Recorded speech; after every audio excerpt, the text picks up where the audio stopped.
오늘도 주일 예배 오신 모든 여러분들 환영하고 축복합니다. 우리 함께 주님 앞에 찬양하며 나아갔으면 좋겠습니다.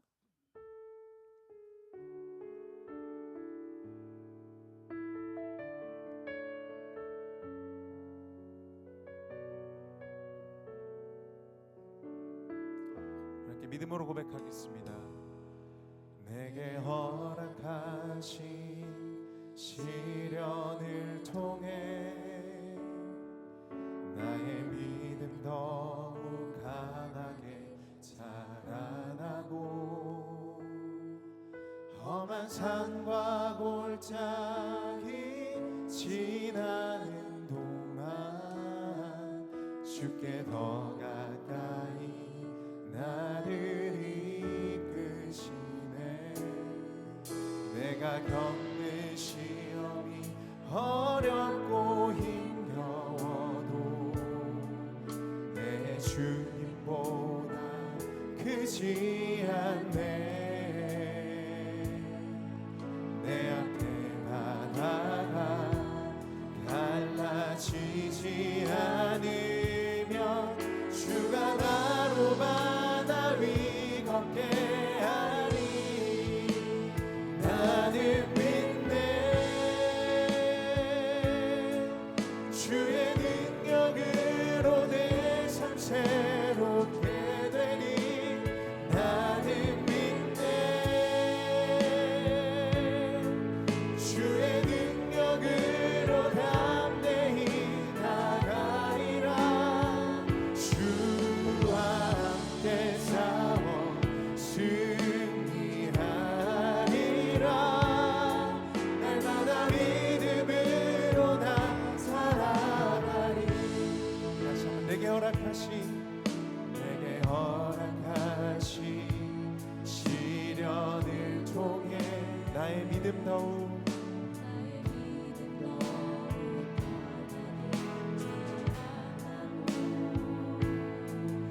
험한 산과 골짜기 지나는 동안 주께 더 가까이 나를 이끄시네. 내가 겪는 시험이 어렵고 힘겨워도 내 주님보다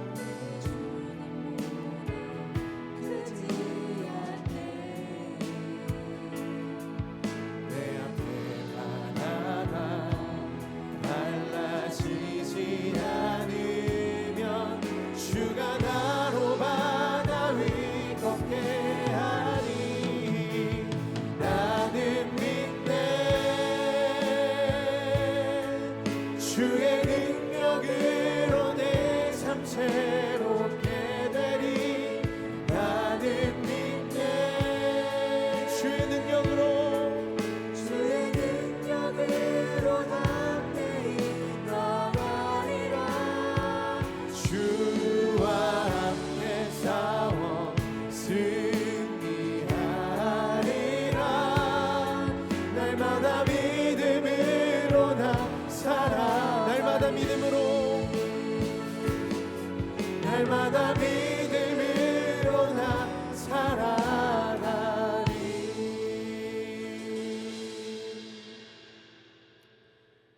하나님은 영이시니 예배하는 자가 영과 진리로 예배할지니라.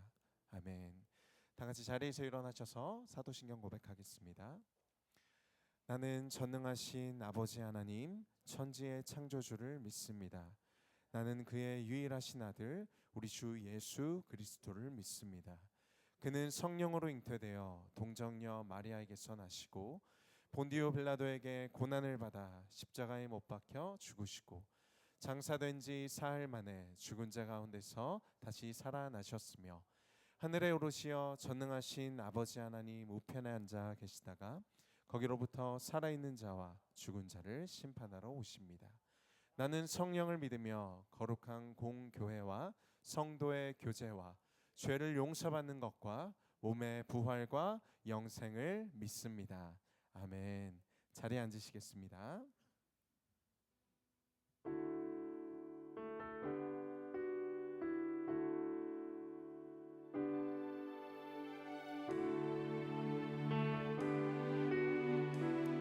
함께 고백하겠습니다. 우리는 세상 속에서 주의 부름 받은 성도입니다. 어두운 세상 중에 빛으로 부르셨네. 우리는 주님의 성도입니다. 우린 주의 자녀입니다.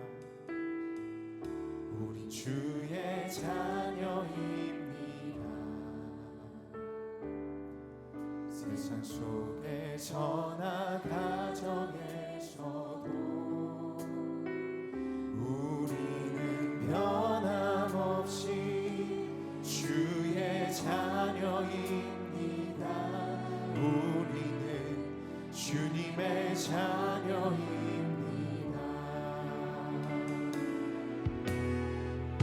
우리는 예배합니다. 어떤 환경이나 상황 속에도 우리는 변함없이 주를 예배합니다. 우리는 주님만 예배합니다. 교회가 희망입니다.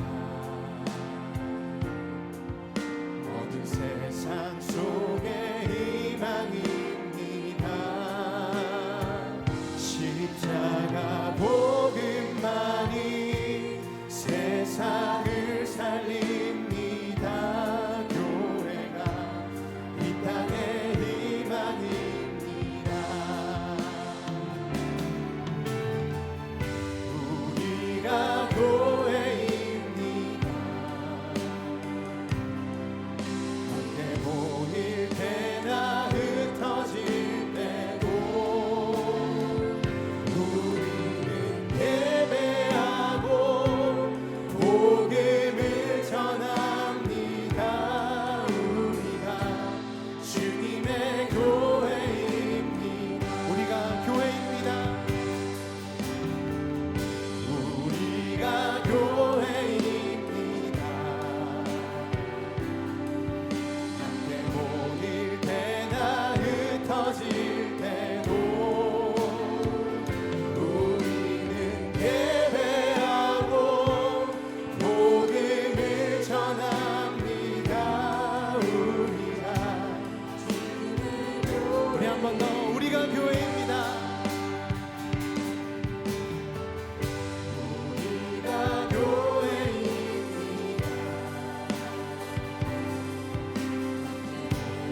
때나 흩어질 때도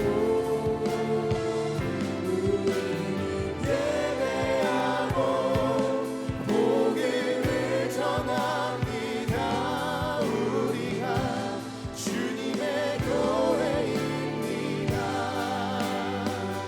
우리는 예배하고 복음을 전합니다. 우리가 주님의 교회입니다.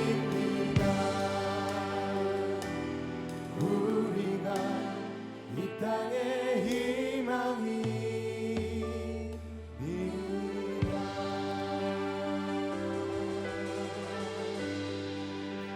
우리를 주님의 몸된 교회로 부르신 주님께 감사와 영광의 박수 올려드립시다.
창조하신 우리 주님이 너를 자녀 삼으셨네. 하나님 사랑의 눈으로 너를 어릴 때나 바라보시고 하나님이 자비로서 언제나 너에게 기울이시니 어두움에 밝은 빛을 비춰주시고 너의 작은 시름에도 응답하시니 너는 어느 곳에 있든지 주를 향하고 주만 바라보지. 하나님께 찬양과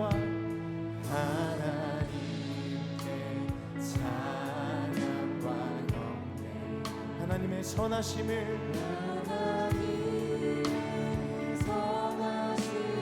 닮아가는 자 너의 모든 것 창조하신 우리 주 너를 자녀 삼으셨네. 아멘. 우리 믿음으로 고백합시다. 하나님 사랑의 눈으로 너를 어릴 때나 바라보시고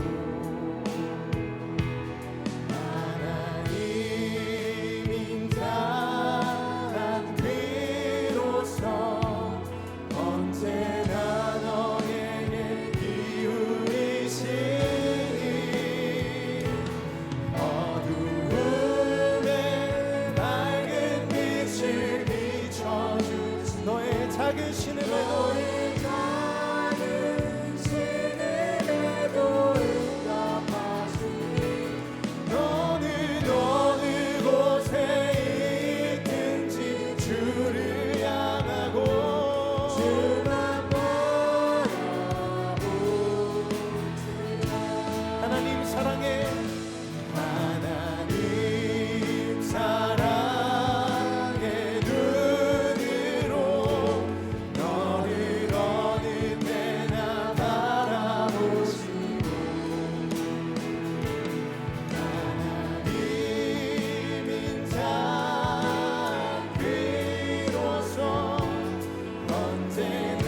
기도하며 나아갈 때 하나님의 하나님 되심을 보게 하여 주시고 우리의 믿음으로 주의 말씀 앞에 나아가게 하여 주시옵소서.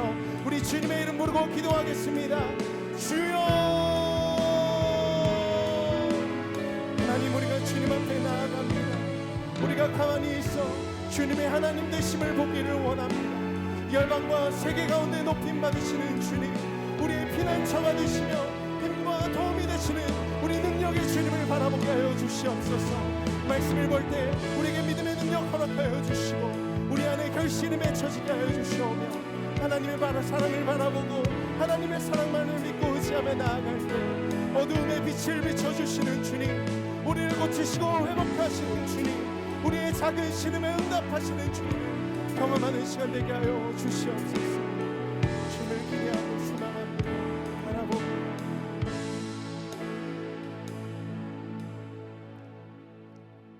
인류 역사의 흥망성쇠를 주관하시는 전능하신 하나님 아버지, 부족하고 허물 많은 저희를 택하시고 오늘 거룩한 주일 주님께서 인도하여 주셔서 창조주 하나님을 예배하게 하시니 감사합니다.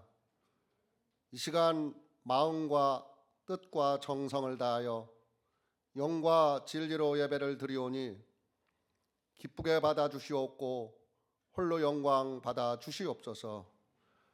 사랑과 은혜가 풍성하신 하나님 아버지, 지난 우리의 삶을 돌아볼 때 육신의 소욕대로 살면서 성도로서의 생활을 하지 못하고 부족하고 허물 많은 죄인입니다.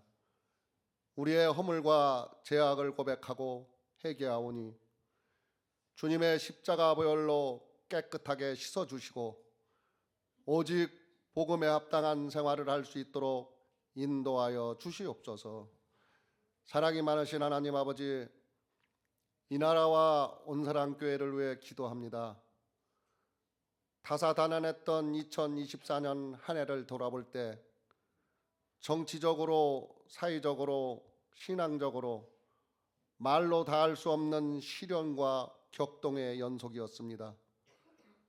대통령의 탄압으로 혼란스러운 이때에 어렵고 어지러운 정국이 속히 안정되게 하시고 이 나라가 하나님의 공의와 사랑으로 하나 되어 이 난국을 극복할 수 있도록 은혜 내려 주시옵소서.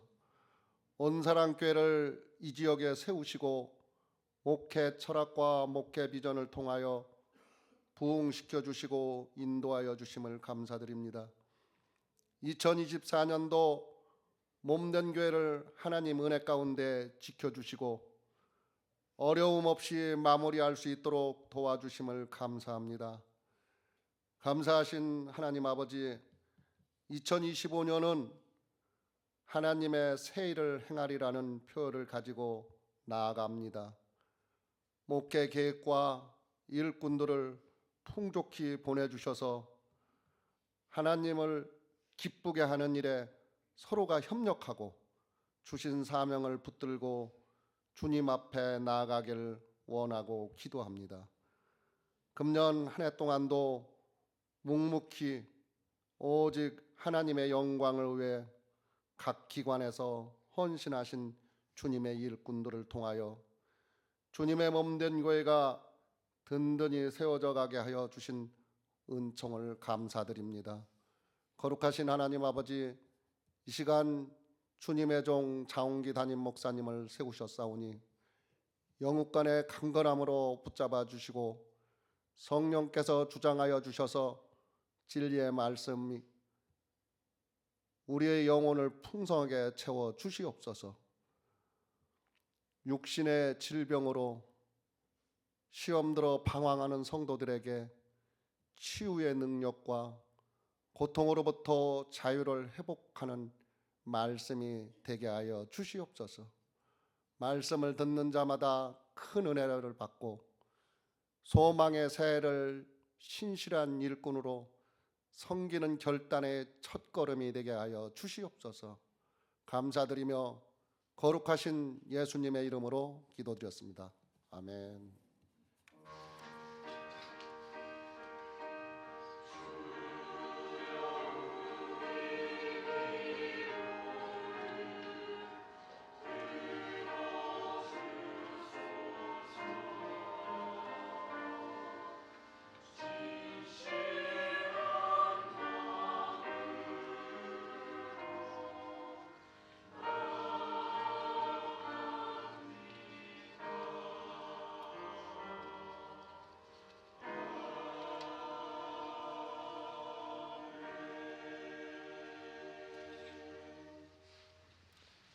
오늘 주실 말씀 보겠습니다. 다니엘서 11장 1절에서 9절 말씀입니다. 다니엘서 11장 1절에서 9절 말씀을 한 절씩 교독하겠습니다. 내가 또 메대 사람 다리오 원년에 일어나 그를 도와서 그를 강하게 한 일이 있었느니라.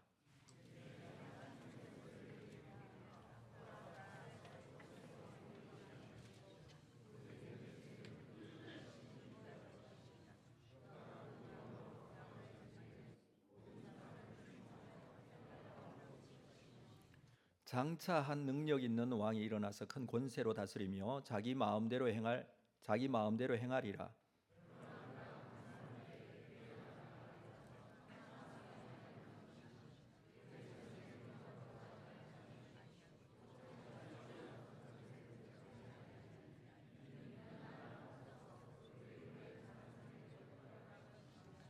남방의 왕은 강할 것이나 그 근저들 중 하나는 그보다 강하여 권세를 떨치리니 그의 권세가 심히 클 것이요.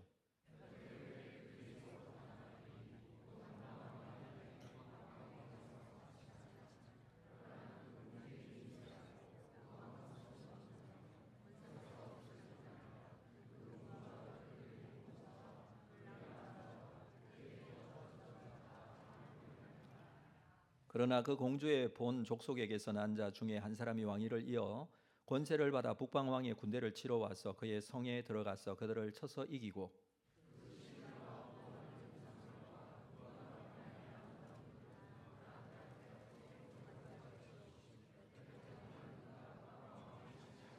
함께 읽습니다. 북방 왕이 남방 왕의 왕국으로 쳐들어갈 것이나 자기 본국으로 물러가리라. 아멘. 준비하신 헌금 하나님께 드리겠습니다.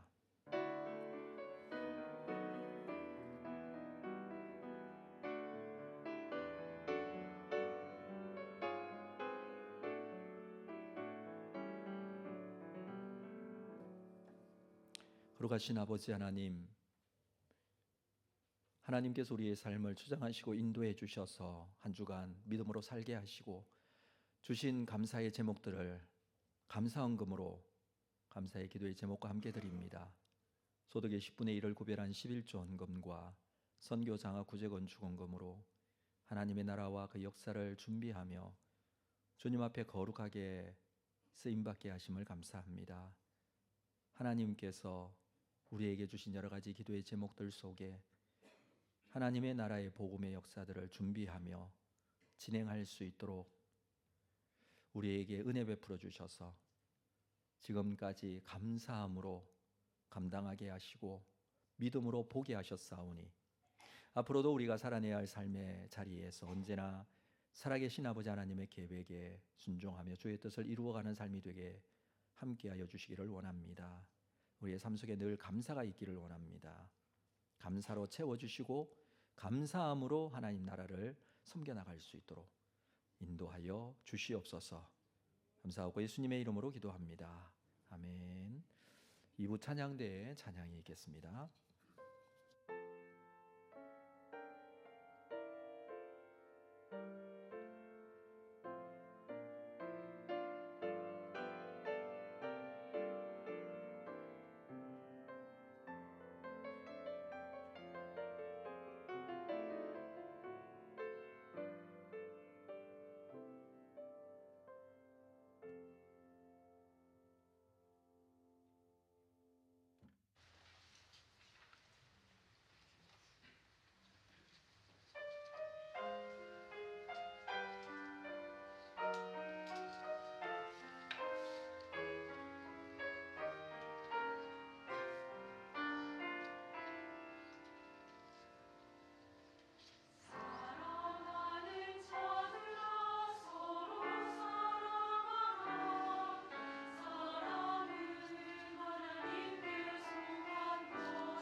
귀한 찬양 감사합니다.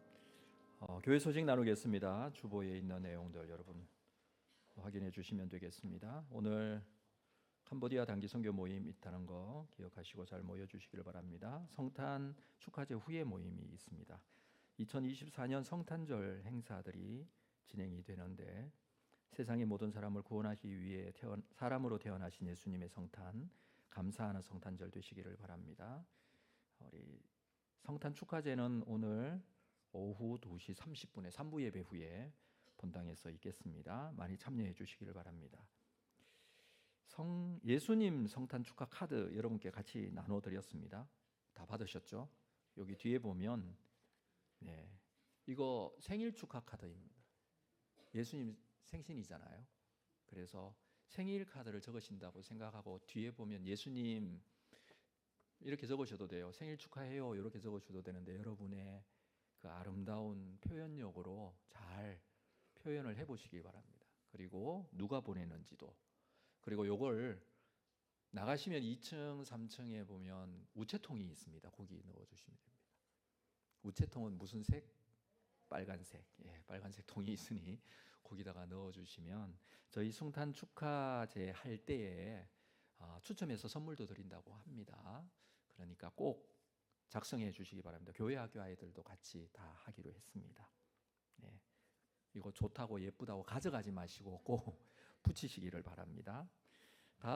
이번 주 수요일은 25일 성탄 감사 예배가 있습니다. 본당에서 11시에 우리 함께 모여서 예배하고 하나님께 감사하는 시간입니다. 수요 예배는 따로 모이지 않습니다. 착오가 없어지기를 바랍니다.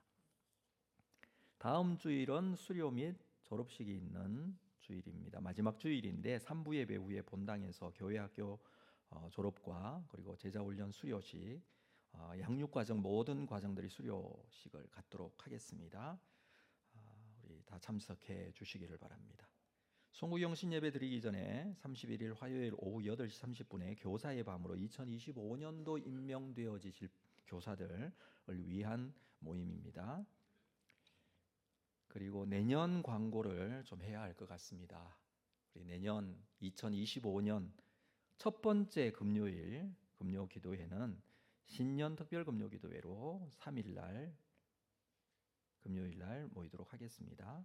그리고 신년 세일의 특별 새벽 기도회 2025년 1월 6일 이제 첫째 주일 지난 월요일부터 시작해서 3주 동안 다니엘이 세일의 기도를 했는데 저희도 이번에 같이 세일을 맞이해서 세일의 특별 기도회 진행하도록 하겠습니다. 여러분 함께 기도로 잘 준비해 주시기를 바랍니다.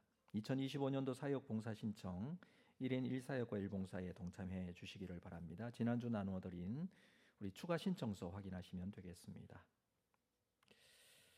오늘부로 우리 교회를 사임하시는 목사님 인사하도록 하겠습니다. 오신성 목사님 잠깐 나오셔서 우리 그동안 오랫동안 우리 교회에서 여러 가지 사역들을 감당해 주셨는데 이제 유학을 준비하고 떠나게 됩니다.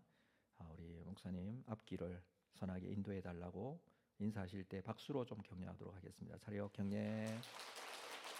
있습니다. 네, 우리 목사님은 이제 미국에서 신학을 공부하기 위해서 학교는 이미 입학 합격을 받아놓은 상태이고 이제 비자를 받으면 당장이라도 출국을 해야 될 그런 상황입니다. 모든 과정이 순조롭게 잘 진행될 수 있도록 위해서 기도해 주시고 또 뿐만 아니라 오늘 3부 예배 설교를 하십니다. 마지막으로. 그래서 여러분 오늘의 일정을 알려드리겠습니다. 오늘 예배 마치시면 국수를 드시고 식당에 가셔서 3부 예배 참석하시고 끝나고 난 이후에 성탄 축하제 참석하시고 선물도 받으시고 그렇게 돌아가시면 되겠습니다. 이게 우리의 일정입니다. 그렇게 하실 거죠? 네, 감사합니다. 나머지 광고는 주보를 참고해 주시면 되겠습니다. 우리 앞뒤 좌우로 서로 한번 인사하겠습니다. 반갑습니다. 잘 오셨습니다. 사랑합니다. 축복합니다. 네, 오신 모든 분들 주 이름으로 환영하고 축복합니다. 우리 오늘 말씀 함께 나누도록 하겠습니다. 다니엘서 11장 말씀 오늘 보겠는데요. 우리 10장, 11장, 12장은 하나의 환상의 내용입니다. 연결되어 있는 부분입니다. 다니엘은 세 일의 기도를 했습니다.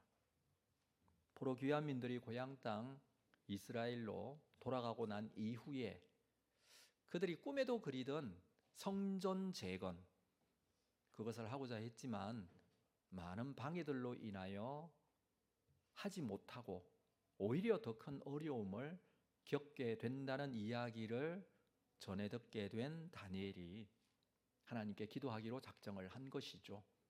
그래서 그는 21일 동안 제한적인 금식을 하는 중에 히데길 강변에서 하나님의 응답을 받습니다. 하나님의 응답의 첫 번째는 한 사람의 환상을 보게 되었습니다. 그 한 사람이 성육신 이전의 예수 그리스도라고 우리가 말씀을 나누었죠. 나를 구원하신, 나를 위해 죽으시고 부활하신 주님, 환상으로나마 볼 수만 있다면 얼마나 좋을까라는 생각을 저도 함께 해보았습니다. 너무나 기대가 되고 또 기다려지기도 합니다. 그래서 힘들 때마다 그렇게 기도를 했던 것 같아요. 주님의 모습을 상상 속에서라도 봤으면 좋겠습니다. 그리고 그 생각을 집중해서 내 마음과 생각을 주님께로 깊이 향했던 적이 있습니다. 얼마나 좋을까요? 그게 참 기대가 되어진다라는 생각으로밖에 설명이 되어지지 않는데, 이것을 다니엘이 환상으로 보았다라고 그렇게 기록을 해주고 있습니다. 이 환상으로 인해서 그 이후에 다니엘은 쓰러지게 되죠. 너무 거룩하시기 때문에 죄 있는 인간이 하나님 앞에 나아갈 때 엎어지고 넘어지고 쓰러질 수밖에 없는 상황을 설명하기도 하지만, 또 한편으로는 육신적으로 다니엘은 너무나 연약해진 그런 탈진된 상태였다는 것을 우리가 알게 됩니다. 그러나 천사가 다가와서 다니엘을 회복시켜 주시는 장면이 10장에 이어서 기록하고 있습니다. 다니엘의 기도가 하나님 앞에 응답되었다는 말과 함께 전해집니다. 그 다니엘을 강건하게 하죠. 이렇게 말해줍니다. 19절을 보면 이르되 큰 은총을 받은 사람이여 두려워하지 말라, 평안하라, 강건하라, 강건하라. 다니엘의 지금 형편은 쓰러지고 넘어진 그런 상황이지만 큰 은총을 받은 사람, 두려워하지 말고 평안하고 강건하라. 이 말을 들은 다니엘은 실제적으로 강건하게 되어지고 이제 말씀하옵소서라고 그렇게 말합니다. 말씀을 달라는 것이죠. 그 이후에 천사를 통해서 환상들을 보여주시며 또 기도에 대한 응답이 있었음을 보여주십니다. 자, 21절 마지막 절에는 이렇게 기록했습니다. 오직 내가 먼저 진리의 글에 기록된 것으로 내게 보이리라. 진리의 글에 기록된 것을 보이겠다, 이렇게 말씀하시죠. 나를 도와서 그를 대항할 자는 너희의 군중 미가일 뿐이니라. 영적인 싸움들이 일어나게 되는데 이러한 싸움들이 예고되고 있습니다. 그렇죠. 천사는 진리의 글에 있는 내용을 보이겠다라는 그런 이야기를 했습니다. 그리고 오늘 본문 1절부터 보도록 할게요. 자, 1절. 내가 또 메대 사람 다리오 원년에 일어나 그를 도와서 그를 강하게 한 일이 있었느니라. 자, 1절이 여기에 있는 게 좀 어울리지는 않습니다. 왜냐하면 10장에 이어져 나오는 내용에 붙어 있어야 더 어울립니다. 그래서 성경을 자세히 보시면 이 문단 나누기를 해놓은 동그라미가 거기에서 딱 이렇게 나눠놨어요. 그 말은 이 1절이 앞쪽에 있으면 좋겠다라는 의미로 그렇게 문단을 나눠놓은 것 같아요. 실제적으로 천사는 다리오 원년에 일어나 그를 도와서 강하게 한 일이 있었다, 지금 이야기를 하고 있고, 2절을 보면 이제 내가 참된 것을 내게 보이리라. 여기부터 진리의 글에서 보여진 내용들이 기록되어 있기 때문에 1절은 위쪽에 있는 내용이라고 할 수가 있겠죠. 그러면 1절을 먼저 보도록 하겠는데, 메대 사람 다리오 원년에 일어나서 그를 도와 그를 강하게 한 일이 있었다. 메대 사람 다리오 원년, 무슨 일이 있었죠? 바벨론이 멸망하고 페르시아가 패권을 장악하게 된 그때였잖아요. 그때에 이 천사가 다리오 원년에 그 다리오, 그러니까 이 다리오라는 이 사람에 대한 해석이 우리가 그냥 편의상 고레스로 하겠습니다. 고레스 왕이 나라를 세웠을 때에 천사가 그를 강하게 한 일, 우리가 두 가지 정도로 생각해 볼 수 있습니다. 하나는 바벨론을 멸망시킨 일, 굉장히 큰 일이었죠.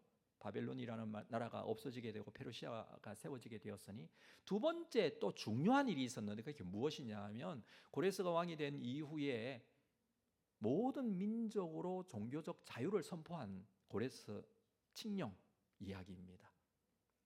이 두 가지 일이 진행이 되었는데 겉으로 보기에는 이것은 고레스 왕이 직접적으로 행한 일이고, 고레스 왕이 군사들을 이끌고 잘 전쟁하고 그의 힘과 능력을 가지고 바벨론을 멸망시킨 것으로 볼 수 있고, 그가 넓은 마음으로 온 민족이 종교적인 자유를 얻도록 한 것처럼 보이지만, 이 일은 천사가 도와서 그를 강하게 하고 힘있게 하고 그렇게 해서 이룬 일이다, 지금 그렇게 말하고 있어요.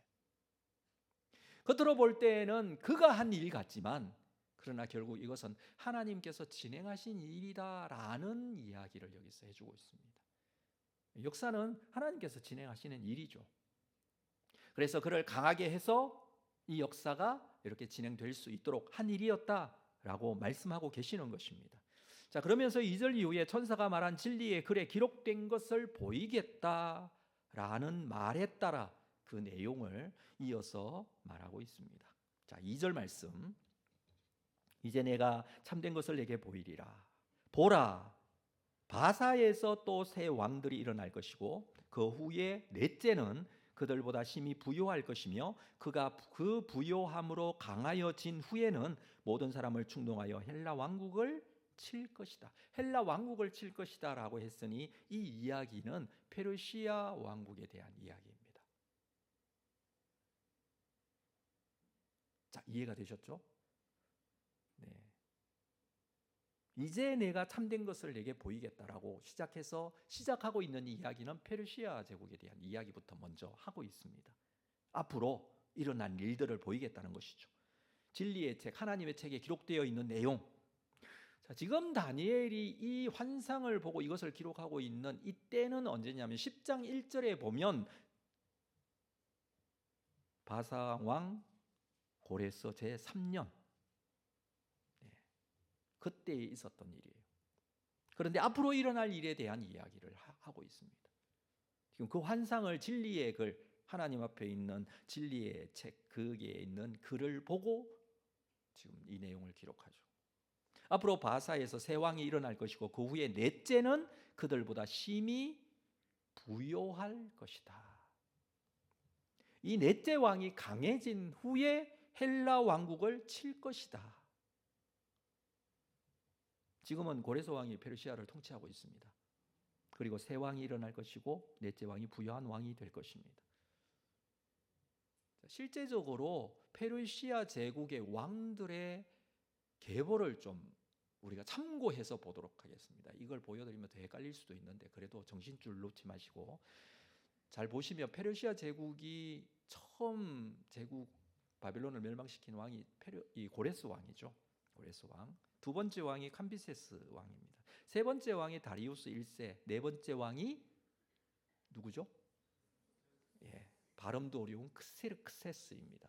근데 이 왕이 성경에 나오는 사람인데 아하수에로 왕이에요. 아하수에로 왕이 어디 나오느냐 하면 에스더서에 나와요. 에스더의 남편이 아하수에로 왕인데 이 사람의 본명이 크세르크세스입니다. 여러분 이 사람을 아십니까? 잘 모르시죠? 네, 저도 잘 모릅니다. 근데 본 적이 있어요. 언제 봤냐 하면 300이라는 영화 혹시 기억나십니까? 거기에 나오는 페르시아 왕, 그 왕이 이 사람이에요. 크세르크세스, 아하수에로, 네, 에스더의 왕이죠. 그때 중요한 두 개의 전투가 있었어요. 그 전투가 무엇이냐 하면 테르모필레 전투가 있었죠. 그것은 스파르타 군 300명과 전투를 벌이는 그 장면, 300이라는 영화였고, 두 번째가 살라미스 해전이에요. 그리스의 해군들과 벌였던 전투였죠. 이 살라미스 해전에서는 이 페르시아가 패해요. 그리고 돌아옵니다. 이 전쟁을 일으켰던 왕이 크세르크세스인데 이 왕이 굉장히 부자였어요. 근데 이 전쟁으로 말미암아 어려움을 겪게 됩니다. 근데 오늘 본문에 보니까 그 이야기를 하고 있는 거예요. 자, 2절 말씀에 그렇게 얘기를 하고 있죠. 넷째는 그들보다 심히 부요할 것이고 그 부요함으로 강하여진 후에 모든 사람을 충동하여 헬라 왕국을 칠 것이다. 실제적으로 가서 스파르타군과 그리스군과 전쟁을 하게 됩니다. 이 사람이 자기가 가지고 있는 막대한 돈으로 인해서 군사들을 모집하고 그 군사를 대고 가서 그런 전쟁을 하게 되는데, 이 전쟁으로 말미암아 이 페르시아 제국과 헬라 제국이 그때부터 이 그리스와 사이가 아주 힘들어지게 되죠. 그 이후에 100년 동안이나 이 힘든 관계들이 계속 이어지게 됩니다. 그래서 페르시아 제국의 왕들이 10왕들이 쭉 이어지게 되는데, 그 네 번째 왕에 대한 이야기를 여기서 해주고 있는 것입니다. 자, 2절은 그 내용을 이야기하고 있고요. 3절을 볼까요?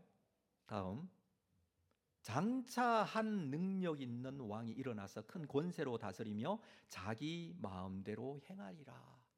여기서부터는 그 다음 헬라 제국에 대한 이야기를 하고 있어요. 3절, 4절 말씀은 헬라 제국에 대한 이야기예요. 페르시아의 공격을 받은 그리스에서 페르시아를 치는 왕이 나타납니다.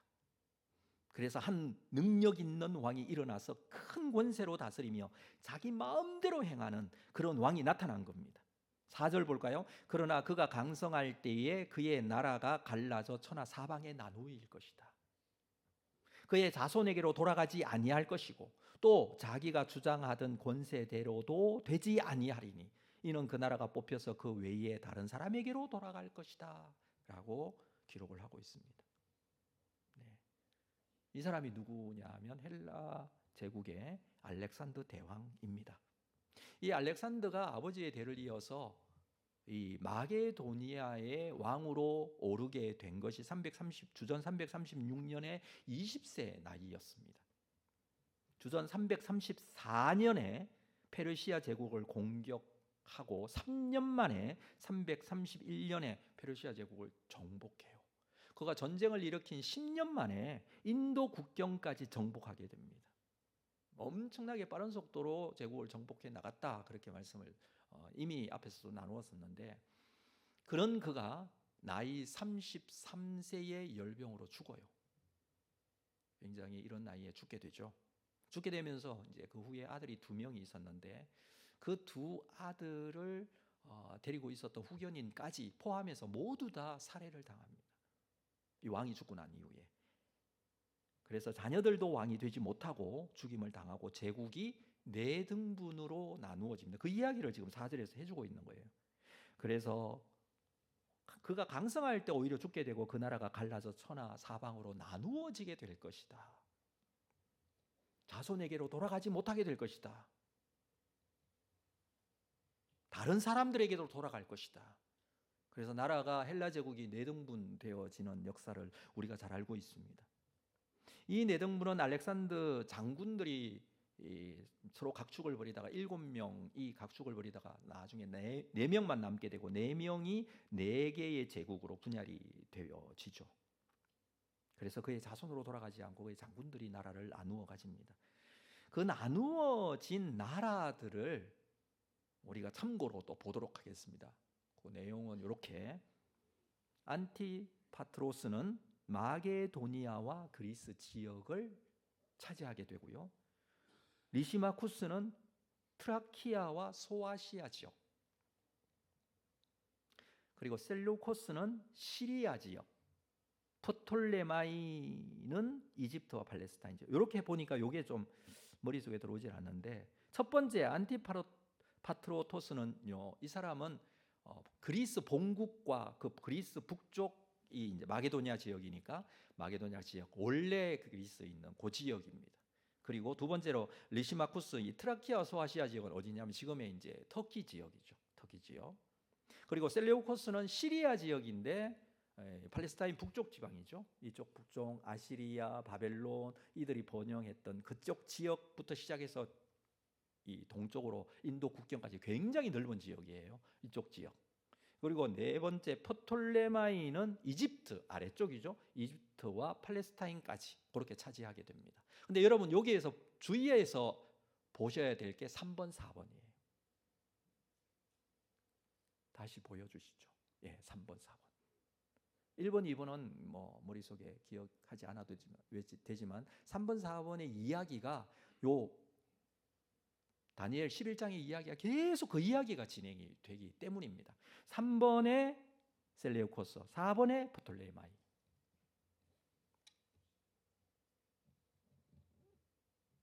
자, 5절 말씀 잠시 볼까요? 5절. 남방의 왕은 강할 것이나 그 군주들 중 하나는 그보다 강하여 권세를 떨치리니 그의 권세가 심히 클 것이요. 남방 왕이라는 말이 갑자기 나와요. 남방 왕이 누구냐 하면 남쪽에 있는 나라 프톨레마이오스. 남방 왕. 남방 왕이 있으면 북방 왕이겠죠. 북방 왕은 누구일까요? 셀레우코스, 북쪽 시리아 쪽. 요 두 나라. 요 두 나라가 서로 이제 국경도 붙어 있고 해서 굉장히 많이 싸워요. 이후의 역사에서 너무너무 많이 사이가 전쟁을 했다가 평화를 했다가 서로 뭐 공주를 아내로 주었다가 화친했다가 다시 싸우고 뭐 이 이야기들이 너무 복잡하게 진행이 돼요. 근데 그 이야기를 지금 오늘 우리가 읽었던 성경에서 기록을 하고 있다는 거예요. 참고로 제가 말씀드립니다. 5절의 내용은요, 프톨레마이오스 1세 이야기, 셀레우코스 1세 이야기예요. 그리고 6절의 이야기는 프톨레마이오스 2세와 안티오코스 2세 이야기예요. 7절 9절은 프톨레마이오스 3세와 셀레우코스 2세 이야기, 10절은 셀레우코스 3세와 안티오코스 3세 이야기, 11절에 12절은 프톨레마이오스 4세와 안티오코스 3세 이야기, 13절에 14절은 프톨레마이오스 5세와 안티오코스 3세 이야기, 15절에 19절은 안티오코스 3세 이야기, 20절은 셀레우코스 4세 이야기. 이걸 한 절 한 절 다 역사적으로 있었던 이야기를 다 할 수는 있어요. 그러면 여러분 내년 연말까지 해도 못해요. 제가 고민을 하다가 오늘 하루 만에 11장을 끝내기로 작정을 하고 이렇게 그런 이야기들이 진행이 되었다라고 말씀을 드리는 거예요. 실제로 있었던 이야기처럼 기록을 하고 있어요. 근데 이 이야기는 언제 기록했다고요? 다니엘이 고레에서 3년에 기록한 내용이에요. 어디에서 보고? 진리의 글에서 보고. 그 진리의 글은 하나님께서 보여주신 하나님 앞에 있는 책이에요. 그걸 보고 기록을 했는데 그 기록한 내용이 실제로 일어난 일처럼 그대로 기록을 하고 있다는 거예요. 제가 이 말씀들을 소개해드렸는데 눈에 띄는 사람 한 사람이 있어요. 안티오쿠스 3세라는 사람이 눈에 띄어요. 그 사람 이야기가 계속 반복되고 있어요. 그래서 북방 나라, 남방 나라에 있었던 두 왕국에 대한 이야기들이 반복되어 일어나는데 안티오쿠스 3세라는 사람이 셀레우쿠스 왕조에서 안티오쿠스 3세라는 사람, 이 사람이 셀레우쿠스 4세의 아버지인데 이 사람이 이 이스라엘 지역을 원래는 프톨레마이오스 지역, 이집트와 같은 지역이었다 그랬잖아요. 거기에 소속되어 있는 이 이스라엘 지경을 공격해서 차지해요. 그러니까 중요한 것은 이스라엘이 누구의 소유가 되느냐에 따라서 이게 천지 차이가 나는 거예요. 원래 프톨레마이오스 남쪽에 있는 남방왕의 차지가 되어 있을 때는 그렇게 힘들지 않았어요, 나라가. 근데 북쪽에 있는 이 셀레우쿠스 왕조가 지배하는 지역이 될 때는 너무너무 힘들었어요. 그것도 안티오쿠스 3세 때는 괜찮았어요. 문제는 그 다음에 나타나게 되는 안티오쿠스 4세. 그래서 21절 이후의 내용은요, 안티오쿠스 4세에 대한 이야기가 마지막 절까지 나와요. 결국 이 본문을 이야기하고자 할 때에 이 진리의 글에 기록되어 있는 이 내용이 역사적인 내용, 이 페르시아 제국의 왕들로부터 시작해서 헬라 제국의 왕들 또 네 나라로 나누어지고 네 나라 중에서 남방과 북방 왕 이 두 나라 이야기를 하면서 마지막에 결론적으로 나오게 되는 왕이 누구냐 하면 안티오쿠스 4세 이야기예요. 안티오쿠스 4세가요 왕이 되었을 때 진짜 이스라엘이 힘들었거든요. 자, 21절을 보겠습니다. 21절 넘어가서 21절. 또 그의 왕위를 이을 자는 한 비천한 사람이라 나라의 영광을 그에게 주지 아니할 것이나 그가 평안할 때를 타서 속임수로 그 나라를 얻을 것이다. 안티오쿠스 4세 이야기입니다. 그가 나라를 얻게 된다. 어떻게 얻어요? 속임수로 얻게 돼요. 자, 그 중에 그 이야기가, 그 사람 이야기가 쭉 기록되면서 31절을 한번 볼까요? 31절 같이 읽겠습니다. 시작. 군대는 그의 편에 서서 성소 곧 견고한 곳을 더럽히며 매일 드리는 제사를 폐하며 멸망하게 하는 가증한 것을 세울 것이다. 이렇게 기록하고 있는데 이대로 행해요. 이 안티오코스 4세가 사실은 나중에 로마와 그때 이제 일어나고 있는 로마 신흥국가였죠. 그때의 로마 제국이 일어나고 있었는데 그 로마와 전쟁을 벌입니다. 근데 전쟁에서 패해요. 돌아오는 길에 예루살렘에 들렀다가 예루살렘에 자기가 전쟁 패한 것을 화풀이 하듯이 이 일을 해요. 성소, 그의 편에 서서 성소 곧 견고한 곳을 더럽힌다. 성소를 더럽혀요. 돼지 피를 막 뿌리고 돼지로 제사를 드리고 막 그래요. 그리고 매일 드리는 제사, 성전에서 이루어지던 매일 드리는 제사가 있었는데 그거 폐해요. 멸망하게 하는 가증한 것, 성전에다가 무엇을 세우느냐면 제우스 신 우상을 세워요. 이 말씀대로 해요. 실제적으로 이때에 있었던 일들이 있었습니다. 이스라엘의 모든 종교 예배를 중단하게 하고 할례를 행하지 못하게 하고, 여러분 제물을 드리지 못하게 하고, 성경도 소지하지 못하게 하고, 절기를 지키지도 못하게 하고, 이 모든 것들이 발견되면 그 자리에서 처형. 그래서 하나님을 절대로 이름도 부르지도 못하게 하고 믿지도 못하게 하는 그런 왕이 안티오코스 4세였어요. 자, 지금 이야기는 다시 한번 말씀드립니다. 다니엘이 진리의 글에서 보고 기록하고 있는 내용이에요. 그렇죠. 이 말씀은 말씀하신 대로 1.1획의 오차도 없이 역사 속에서 그대로 진행이 돼요. 지나온 이야기를 기록하듯이 다니엘에게 보여준 내용들을 기록하고 있습니다. 그래서 이 다니엘서 11장은 굉장히 논란이 많은 장이에요. 왜 그럴까요? 이것은 예언이 아니라 역사가 진행되어지고 난 이후에 다 진행되어 과거에 이런 일이 있었다라고 기록했을 만큼 정확한 내용들이 기록되어 있어요. 너무나 많은 내용들이 자세하게. 그럼에도 불구하고 복음주의 신학자들은 분명 다니엘이 주전 6세기경에 천사를 통해서 진리의 글에서 보고 기록한 것이다라고 믿고 있는데, 반대쪽에 있는 사람이 있어요. 비평주의 학자들. 성경을 성경대로 하나님의 말씀으로 믿기보다는 인간의 저작으로 이렇게 믿는 그런 사람들이 있거든요. 그 사람들이 볼 때 이렇게 말해요. 아무리 그래도 예언이라고 보기에는 이건 너무 정확하다.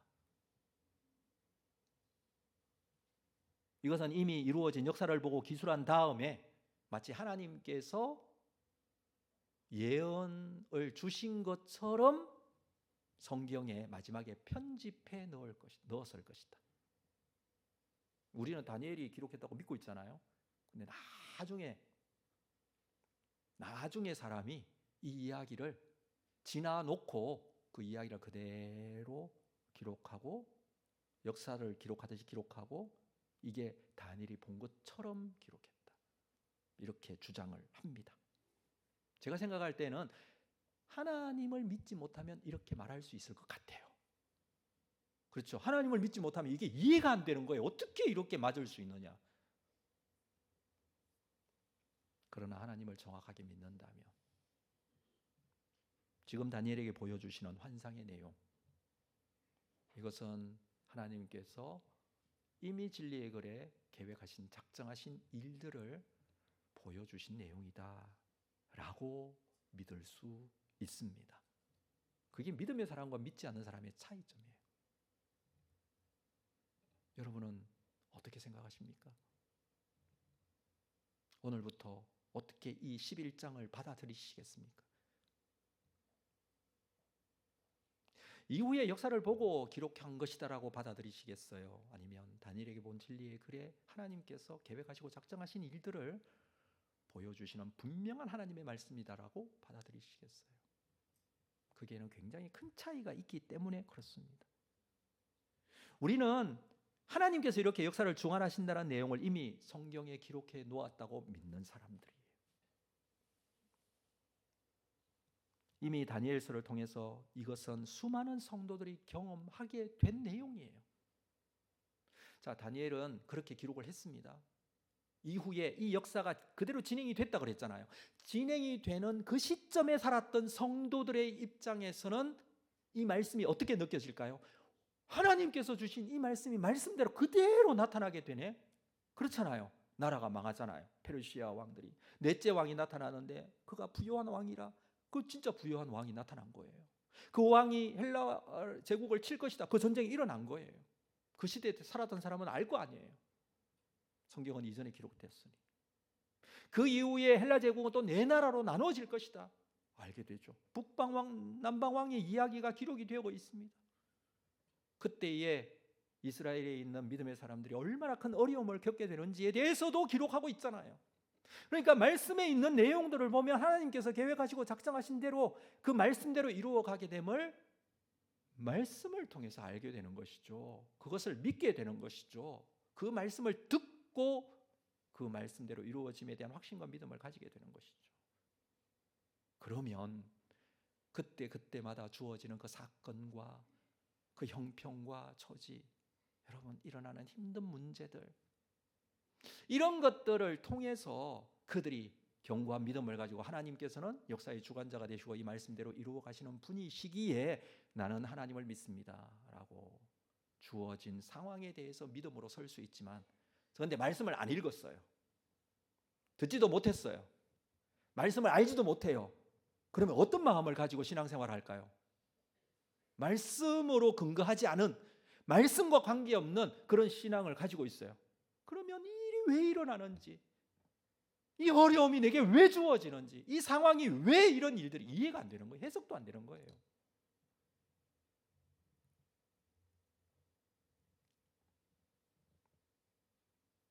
그러나 하나님의 말씀을 읽으면, 말씀을 믿으면 말씀대로 이루어지는 모습을 그대로 이루어 가시기 때문에 확신과 믿음 가운데 서 있지 않을까요?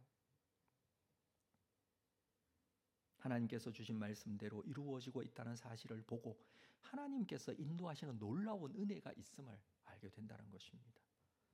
자, 32절을 우리 예로 한번 볼까요? 32절도 같이 읽습니다. 시작. 그가 또 언약을 배반하고 악행하는 자를 속임수로 타락시킬 것이나 오직 자기의 하나님을 아는 백성은 강하여 용맹을 떨치리라. 그가 누구냐 하면은 안티오쿠스 4세 에피파네스에 대한 이야기예요. 그 사람이 언약을 배반하고 악행하는 자를 속임수로 타락시킬 것이다라고 합니다. 이 언약을 배반하는 사람이 누구냐 하면 하나님의 말씀을 말씀의 언약으로 믿지 않는 사람들을 말해요. 그러니까 그때 시대에 에피파네스가 막 핍박하고 있을 그때에 두 종류의 사람이 있었다는 거예요. 언약의 말씀을 믿지 않았던 사람들이 있었어요. 이 사람들을 어떻게 한다고요? 속임수로 그들을 타락시켜요. 속임수. 앞에서 속임수로 그가 왕이 되었잖아요. 근데 여기서 속임수로 타락을 시킵니다. 어떻게 타락을 시킬까요? 하나님을 믿지 못하게 하는 거예요. 하나님을 알지 못하게 해요. 지금 주어지는 이 어려움이 다라고 얘기를 해요. 그래서 가서 공격하고 핍박하고 그렇게 해요. 근데 두 번째 사람이 있습니다. 그 사람은 누구냐 하면 이것을 보고 하나님께서 인도하시는, 이것을 보고 오직 자기의 하나님을 아는 백성은 강하여 용맹을 떨치라. 하나님을 아는 사람, 하나님을 아는 백성이 있다고 그래요. 이 하나님을 아는 사람이 누굴까요?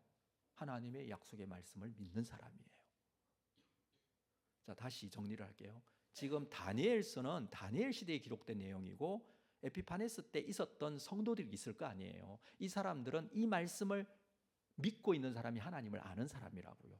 이 사람은 그런 어려움이 있었음에도 불구하고 이 백성은 강하여 용맹을 떨치리라. 믿음을 끝까지 지키고 믿음으로 승리했다는 그런 의미예요. 세상의 속임수에 넘어가지 않기 위해서 세상의 속임수가 무엇인지를 알기 전에 우리가 해야 될 것이 있어요. 그것은 다른 것이 아니라 하나님을 아는 거예요.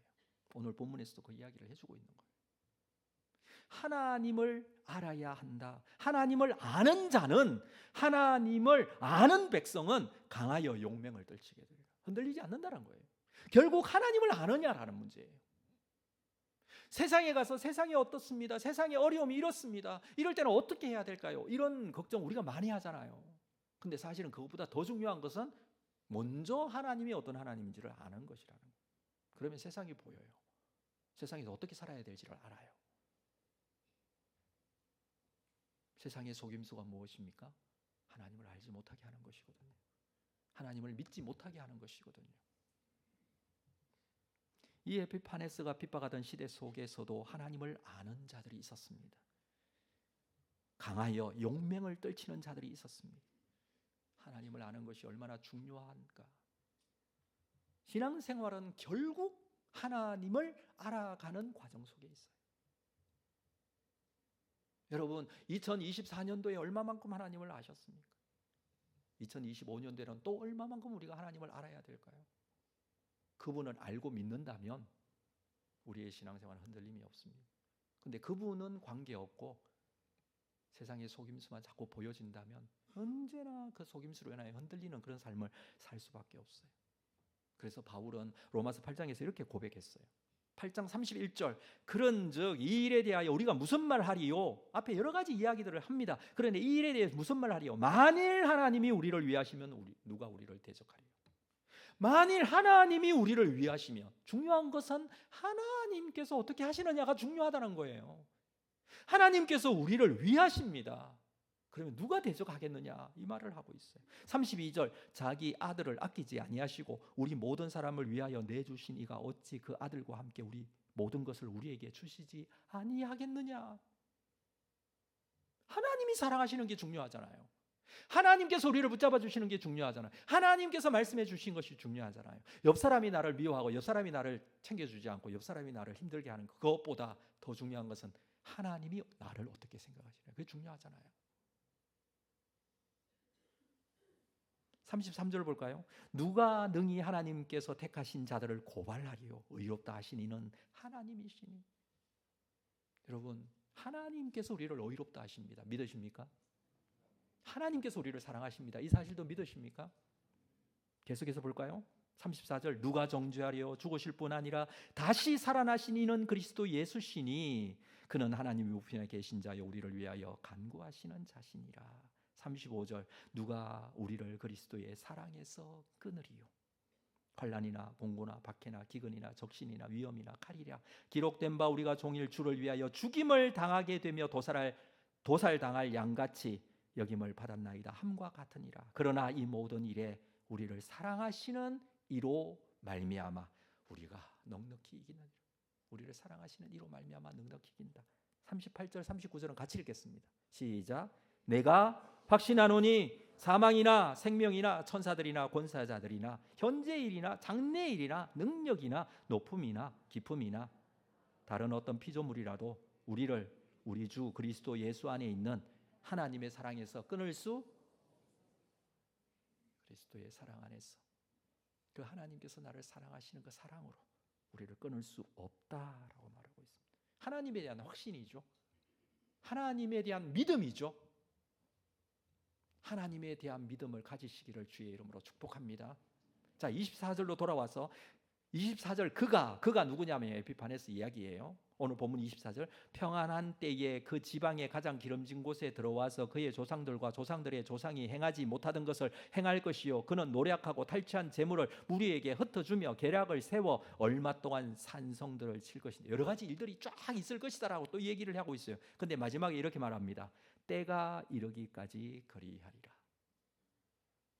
하나님께서 정하신 때가 있어요. 그때까지는 이런 일들이 반복된다는 말씀이에요. 여러분, 2024년도 쉽게 사셨어요? 어렵게 사셨어요? 어렵게 살았어요, 다들. 그러면 25년대는 그 일이 없을까요? 아니, 또 어려운 일들은 또 있을 거예요. 중요한 것은 그때를 살면서 하나님을 믿는 믿음으로 살 것인가, 아니면 여전히 세상을 바라보며 흔들리며 불안하며 살 것인가의 문제예요. 하나님께서 때가 이르기까지, 하나님은 때를 정하셨어요. 하나님의 때가 있어요. 그때까지는 우리가 믿음으로 견고하게 서 있다면, 하나님을 믿고 신뢰하고 나아간다면, 하나님의 정하신 때가 되면 그 일을 더 이상 할 수 없게 되는 일들이 나타나게 될 것이라고 말씀해 주고 있습니다. 그래서 여러분, 시간은요, 누구 편인 줄 아세요? 시간은요, 하나님을 믿는 사람 편이에요. 하나님께서 때가 되면 이루실 것이기 때문에. 마지막 45절을 보겠습니다. 45절. 11장 45절 같이 읽습니다. 시작. 그가 장막 궁전을 바다와 영화롭고 거룩한 산 사이에 세울 것이나 그의 종말이 이르리니 도와줄 자가 없으리라. 에피파네스를 말하고 있어요. 장막 궁전을 바다와 영화롭고 거룩한 산 사이에 세울 정도로 가진 권세가 많아 보이지만 결국 그의 종말이 이르게 된다. 그러나 도와줄 자가 없다. 여러분, 그들은 도와줄 자가 없어요. 이 악한 사탄의 세력은 종말을 고할 날이 분명히 오게 된다는 것입니다. 그때 그를 도와줄 자가 아무도 없습니다. 그러나 하나님을 알고 하나님을 믿는 자는 우리를 사랑하시는 이로 말미암아 넉넉히 이기느니라 말씀해 주셨어요. 하나님이 역사의 주관자가 되십니다. 역사를 만드시고 역사를 이루어 가시는 분이십니다. 하나님께서는 항상 하나님의 정하신 때를 정하시고 하나님의 역사로 이루어 가십니다. 이 확신과 믿음으로 여러분 하나님의 정하신 때까지 승리하는 여러분들 다 될 수 있기를 주의 이름으로 축복합니다. 자리에서 일어나시겠습니다. 오늘 말씀 생각하면서 이 찬양으로 나아가겠습니다. 내게 허락하신 시련을 통해 나의 믿음 더욱 강하게 자라나고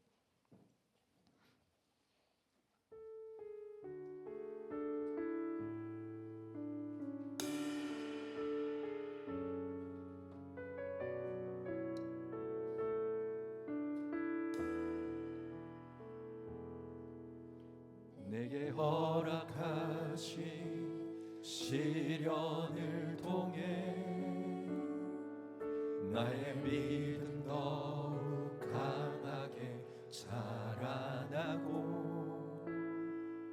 험한 산과 골짜기 지나는 동안 주께 더 가까이 나를 이끄시네.